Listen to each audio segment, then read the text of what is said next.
Government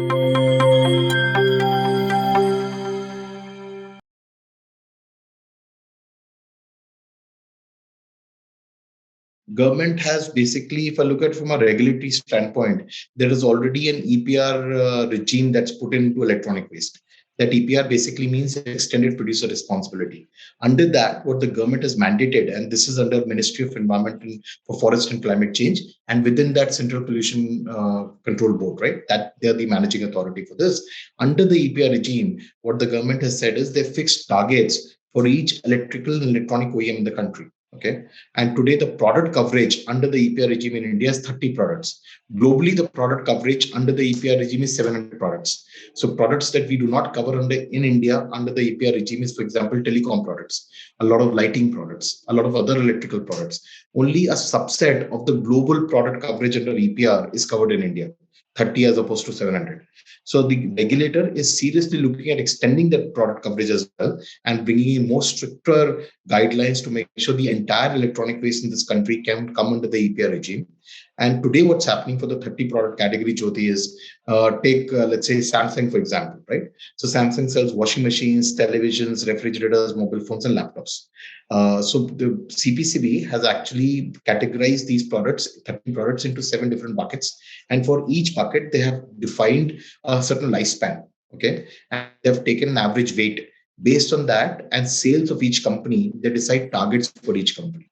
So, for example, Samsung's this year target is 65,000 tons of electronic waste that they have to collect back and recycle as part of their responsibility. LG's target for this year is close to around 140,000 tons of electronic waste they have to collect back and recycle. And similarly for Godrej, Whirlpool, Oppo, Vivo, Xiaomi, you name it, right? And that regime is very strictly followed. Under that, all of these guys ultimately work with a company like Attero to ensure that collection happens and recycling happens and the metals go back in the circular economy. So that is one regulation that has been sort of done to a large extent over the last 2 years. The lacuna there, or our ask there, is that the product coverage should increase from 30 to 700. That's number one. Number two, the fact that today, Jyoti, there are 700 odd registered electronic waste recyclers across the country who are basically getting these licenses from various state pollution control boards. And 90% of these guys, or 95% of these guys, don't even have a working shed.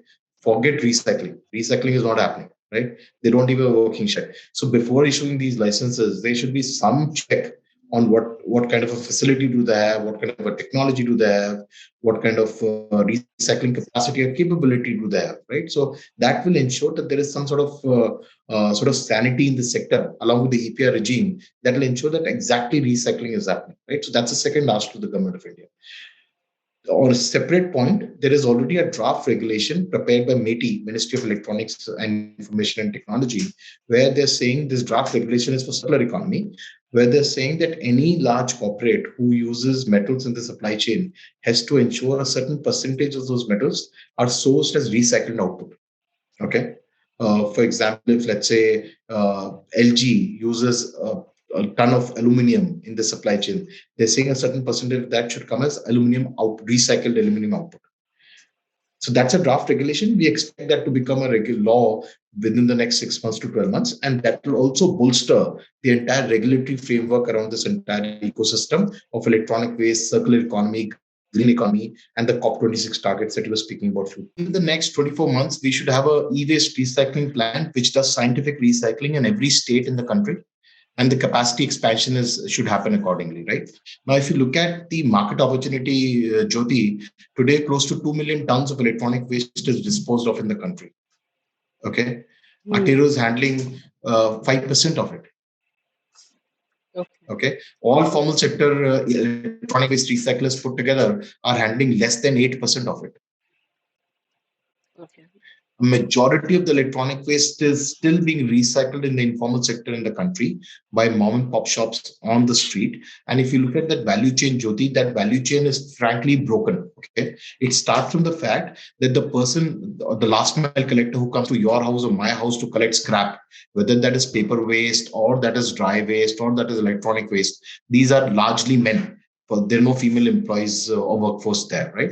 That particular person or that particular guy is a daily wage laborer. right? He collects that scrap from our houses, sells it to a middleman locally who aggregates, who's an aggregator, right? And he pays this last mile collector daily. This aggregator then sells it to a larger aggregator. That larger aggregator dismantles by hand.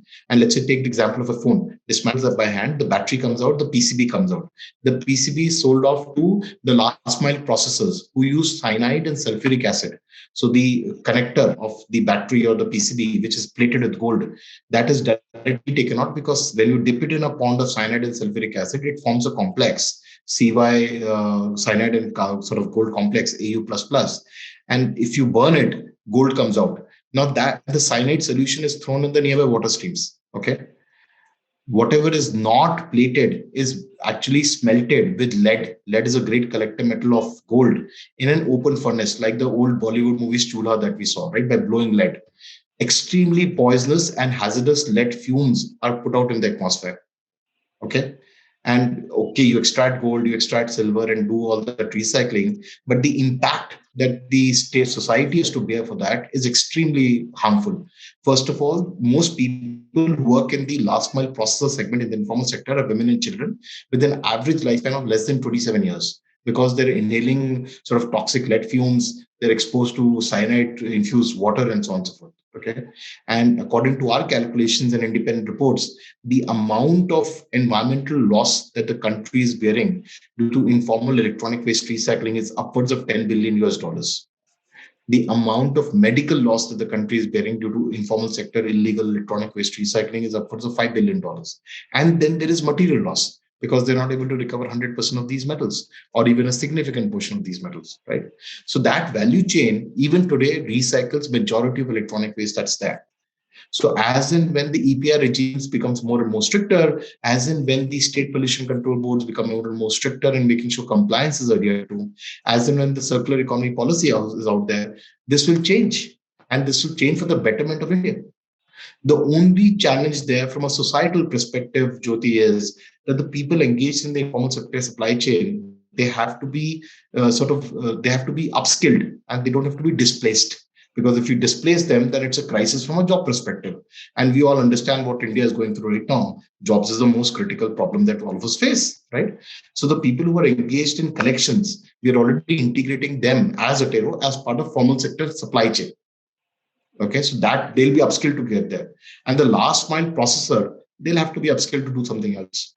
Just because the incentive that the consumers in India want, how do we marry that incentive with the availability of finance across the supply chain? That's one area that needs to be worked upon. And like you rightly mentioned, people skilling is the other area, awareness is the third area, and R&D is the fourth area. If you ask me today, R&D problem is more or less sorted out by Attero, and we are giving this technology as franchisee and making sure that some of the informal sector workers who are engaged in the last mile processing standpoint, they become our franchisees, they become local entrepreneurs. When we put up plants across these different states, we don't want Attero to be the operating partner there. We want local people, local micro entrepreneurs to be operating partners there. Technology is ours, knowledge is there, they make money, right? And everybody benefits. So we expect that our capacity expansion from 144,000 tons in electronic waste to 300,000 tons will all be franchisee led, right? So within this year, we'll have roughly around 30 odd franchises across different parts of the country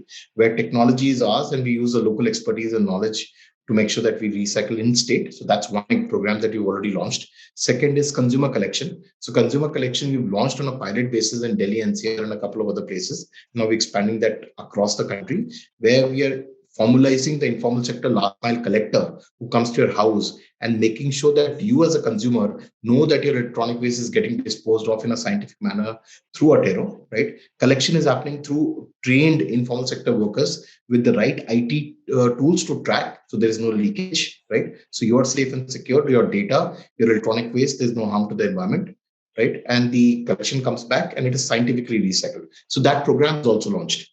From a partnership perspective, Jyoti, corporate partners include all the top OEMs that are in the country today. On the consumer electronic side, Samsung, LG, Godrej, Whirlpool, Daikin, our current partners, Vivo, Oppo included.